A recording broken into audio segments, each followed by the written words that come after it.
تب جا کر یہ مسئلہ حل ہو پائے گا۔ دوسرا اہم ترین مسئلہ جس کی طرف میں توجہ دلانا چاہتا ہوں وہ مسئلہ ہے مسجد کے اماموں کا، مسجد کے مؤذنین کا، مدارس کے اساتذہ کرام کا۔ لاک ڈاؤن سے پہلے بھی یہ بات میں نے مختلف موقعوں پر عرض کی، اور لاک ڈاؤن کے زمانے میں اور اس کے بعد جو تازہ ترین صورتحال ہے اس کو دیکھ کر میں عاجزانہ اور مؤدبانہ یہ درخواست لوگوں سے کرتا ہوں کہ اللہ کے لیے ان ائمہ کرام، ان مؤذنین کرام اور ان اساتذہ کرام کی اہمیت کو سمجھیے۔ یہ دنیا میں بظاہر سادہ سے اور معمولی سے نظر آنے والے لوگ، یہ اللہ کے مقرب ترین بندے ہیں۔ یہ جانتے تھے کہ مدرسوں میں پڑھنے کے بعد ان کو چند ہزار روپے کی تنخواہ کے علاوہ اور کوئی راستہ کمانے کا نہیں مل پائے گا۔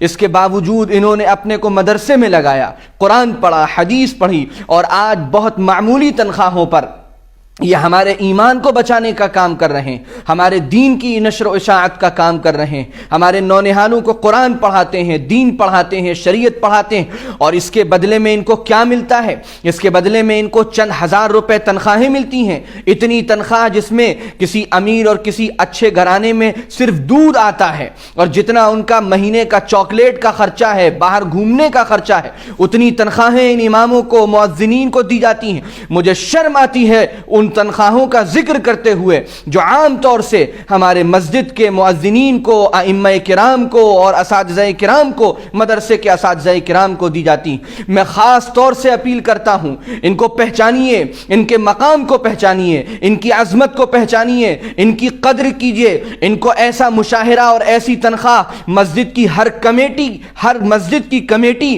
ایسا مشاہرہ دے جو کم از کم یہ عزت کی زندگی گزار سکیں۔ کیا ان کی تمنائیں نہیں ہیں؟ کیا ان کا دل نہیں چاہتا ہوگا اچھا کھانے کا؟ کیا ان کے بیوی بچوں کو اور اچھے کپڑے پہننے کی طبیعت نہیں ہوتی ہوگی؟ کیا ان کا کبھی کہیں جانے کا دل نہیں چاہتا ہوگا؟ کیا ان کو اچھی سواری لینے کا دل نہیں چاہتا ہوگا؟ کیا ان کو اپنے لیے ایک ذاتی مکان بنانے کا، اپنے حج بیت اللہ کے لیے پیسے جمع کرنے کا، کیا یہ خواہشیں ان کے دل میں پیدا نہیں ہوتی ہوں گی؟ یہ گھٹ گھٹ کر اپنی خواہشوں کو دباتے ہیں۔ ان کے اندر خودداری ہوتی ہے، ان کے اندر غیرت ہوتی ہے، ان کے اندر حیا ہوتی ہے، اس لیے یہ کہتے نہیں ہیں لوگوں سے۔ اے مسجد کے کمیٹی کے ذمہ داروں، میں آپ سب سے عاجزانہ گزارش کرتا ہوں، ذرا جھانک کر دیکھیے اپنی مسجد کے ائمہ کا کیا حال ہے، مؤذنین کا کیا حال ہے۔ اے مسجد میں نماز پڑھنے والے مصلیوں اور نمازیوں، میں آپ سے کہتا ہوں کہ آپ نے ساری ذمہ داری کمیٹی پر کیوں ڈال رکھی ہے؟ آپ کمیٹی کے لوگوں سے پوچھیں کتنی تنخواہ دیتے ہیں آپ امام کو اور کتنی تنخواہ دیتے ہیں آپ مؤذن کو۔ ہمارا اس میں تعاون شامل کیجئے، امام صاحب کی تنخواہ اور بڑھائیے، مؤذن صاحب کی تنخواہ اور بڑھائیے، اور ایک معیاری تنخواہ ان کو دینے کا نظام بنائیے۔ اور اس تنخواہ کے علاوہ ہر مصلی کی ذمہ داری ہے کہ وہ اپنے مسجد کے امام کا خیال کرے، مسجد کے مؤذن کا خیال کرے، اور پابندی کے ساتھ اپنی سعادت سمجھ کر، اخلاص کے ساتھ، کوئی احسان کرتے ہوئے نہیں، اخلاص کے ساتھ، سعادت مندی کے ساتھ ہر مہینے اہتمام سے اپنے مسجد کے امام کو اور مؤذن کو کچھ ہدیہ دیا کیجئے۔ کبھی نقد اس طرح دیجئے کہ آپ محتاج ہیں دینے کے، اس طرح چھپ کر اور اخلاص کے ساتھ دیجئے۔ ان کی ضرورتوں کا سامان ان کو مہیا کرائیے۔ یہ ہر نماز پڑھنے والے کی ذمہ داری ہے۔ آپ کے یہاں ٹی وی کا بل اور انٹرنیٹ کا بل اور موبائلوں کا بل جتنا جاتا ہے اس سے کم تنخواہیں آپ کے مسجد کے امام کی ہیں، آپ کے مسجد کے مؤذن کی ہیں۔ کیسے اللہ کو جواب دیں گے؟ کیسے نبی کریم صلی اللہ علیہ وسلم کا سامنا کر پائیں گے کہ جنہوں نے تمہارے دین کی فکر کی، جنہوں نے تمہیں 5 وقت نماز پڑھائی، ان کے ساتھ تمہاری کنجوسی کا یہ عالم تھا؟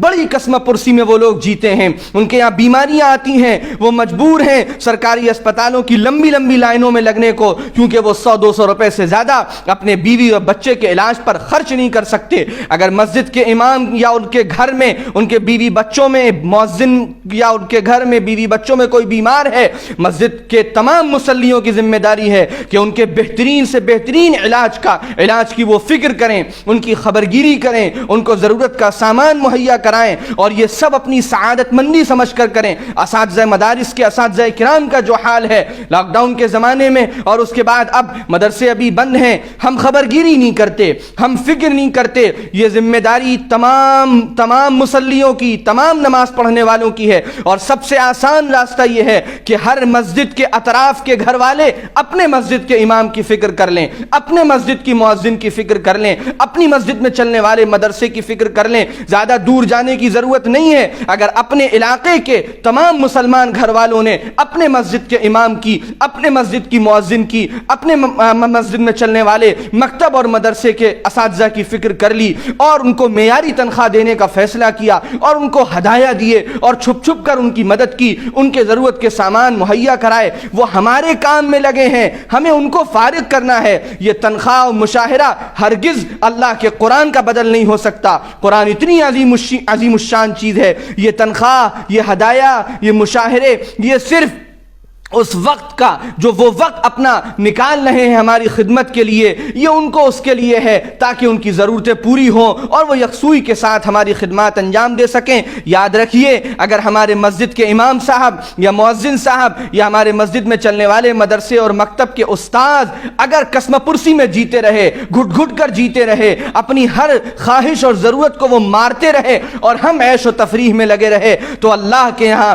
ہمارے لیے کوئی جواب نہیں ہوگا۔ ہم اس عمل کی نحوست دنیا سے لے کر آخرت تک دیکھیں گے۔ بڑی بڑی مسجدوں کی یہ کارگزاریاں ہیں کہ ان کے کمیٹی کے لوگ ہوں یا اس مسجد میں نماز پڑھنے والے مصلی ہوں، وہ خود لاکھوں اور کروڑوں میں جیتے ہیں، اور ان کے مسجد کا امام چند ہزار روپے میں گھٹ گھٹ کر زندگی گزارتا ہے۔ ایسے لوگ کیسے اللہ کا سامنا کریں گے، کیسے نبی صلی اللہ علیہ وسلم کا سامنا کریں گے؟ اس فکر کو اپنے اوپر سوار کر لیجئے، اور ہر شخص اپنے مسجد کی، اپنے محلے کی فکر میں لگ جائے۔ اللہ تعالی ہمیں ان ائمہ کرام کی، ان مؤذنین کرام کی، اور ان مدارس کے اساتذہ کرام کی بے انتہا قدر کی توفیق عطا فرمائے، اور ان کی بڑھ بڑھ کر ان کی خوب مدد کرنے کی، ان کا خوب ساتھ دینے کی، اور ان کی خدمت کو اپنی سعادت سمجھنے کی توفیق عطا فرمائے۔ میرے اس پیغام کو جتنا ہو سکے دوسروں تک پہنچائیے، فردن فردن ایک ایک فرد تک پہنچائیے۔ اس سلسلے میں رابطہ کیجئے، محلے کے لوگ بیٹھ کر آپس میں نظام طے کریں، مصلی بیٹھ کر آپس میں نظام طے کریں، اور اس مسئلے کو سوچئے، اپنے دل پر ہاتھ رکھ کر، ذہن کو لگا کر کہ اگر ان کی جگہ میں ہوں تو پھر میں کیا سوچوں گا۔ اللہ عمل کی توفیق عطا فرمائے۔ والسلام علیکم ورحمۃ اللہ وبرکاتہ۔